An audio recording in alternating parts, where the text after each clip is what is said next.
On a cold yet sunny morning in the heart of the city's business district, where towering glass buildings reached toward the sky and luxury vehicles glided along gleaming roads, a young girl with dirt-smudged cheeks and weary eyes pushed through the massive entrance of the Grand Crest Bank.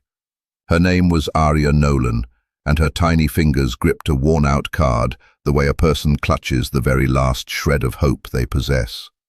Golden light streamed through the grand windows, yet even surrounded by all that radiance, Aria appeared like a faint shadow, delicate, trembling, and utterly out of place amid the marble floors and soaring pillars. As she moved further inside, eyes began to follow her, not with warmth but with bewilderment, astonishment, and quiet judgment. Her wish was nothing complicated.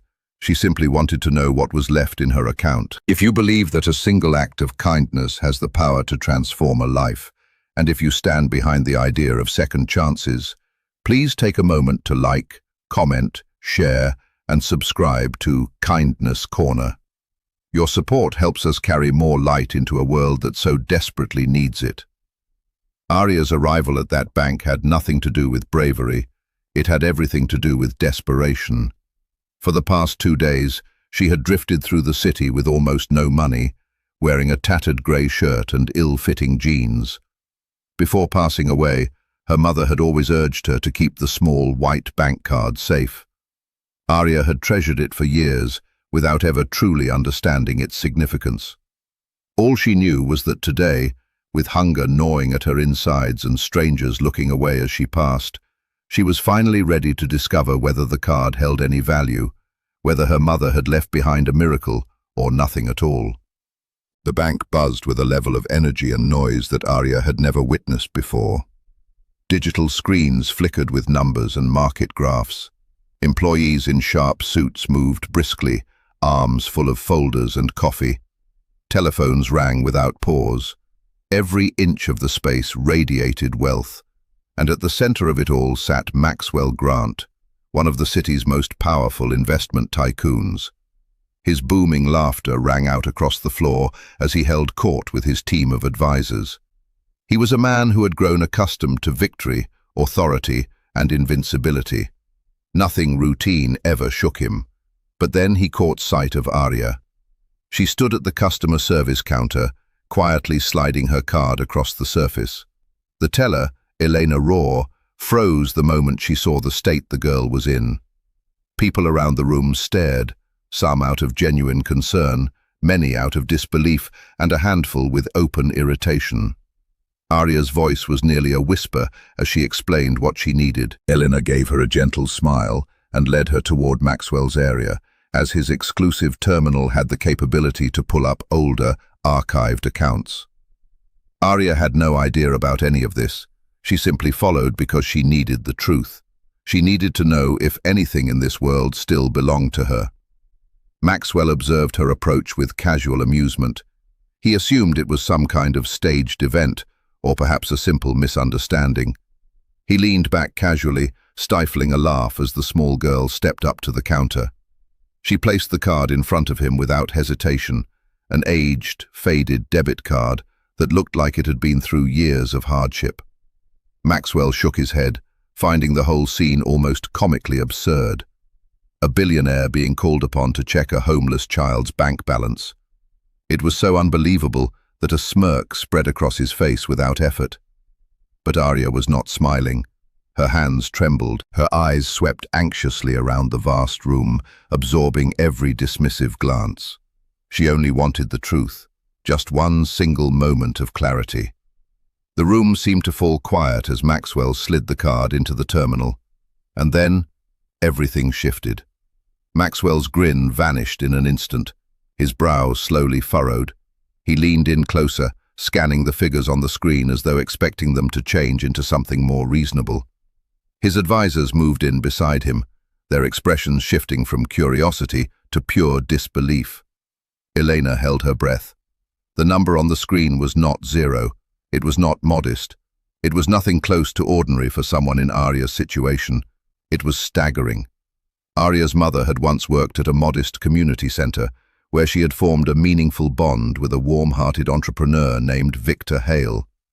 He had no children of his own, was growing older, and felt deeply grateful to Arya's mother for the care she had shown him in his final days. Without either Arya or her mother ever knowing, Victor had quietly established a trust fund in Arya's name, one that had grown steadily over the years, untouched, collecting interest and continuing the investments he had set in motion before his death.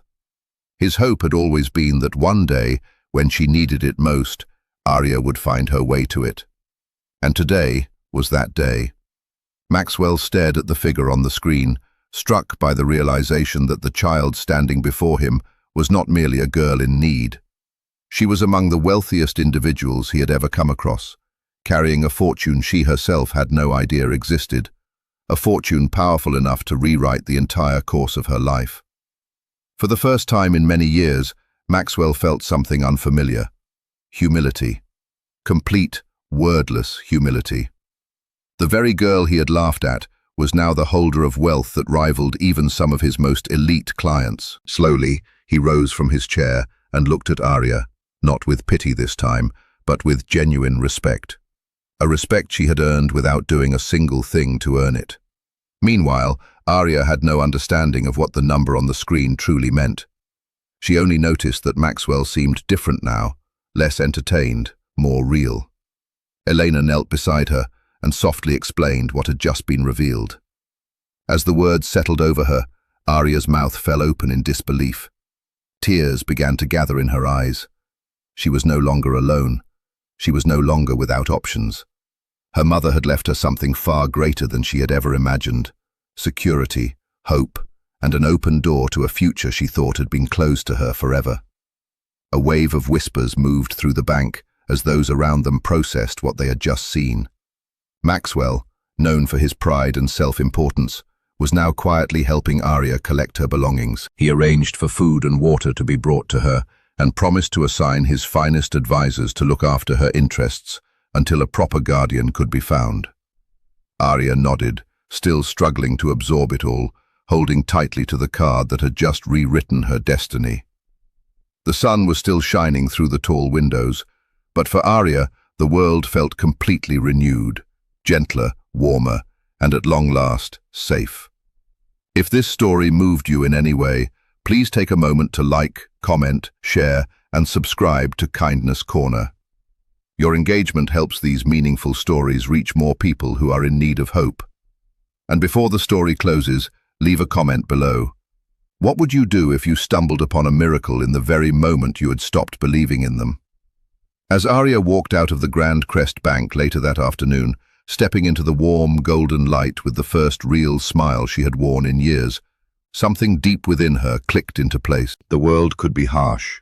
The world could be unforgiving. But sometimes, tucked quietly into the most unexpected corners, there were gifts left behind by those who had loved us. Gifts strong enough to change absolutely everything. And on that day, Arya carried hers with both hands pressed close to her heart, knowing that her story was no longer shaped by fear, but by the infinite reach of possibility.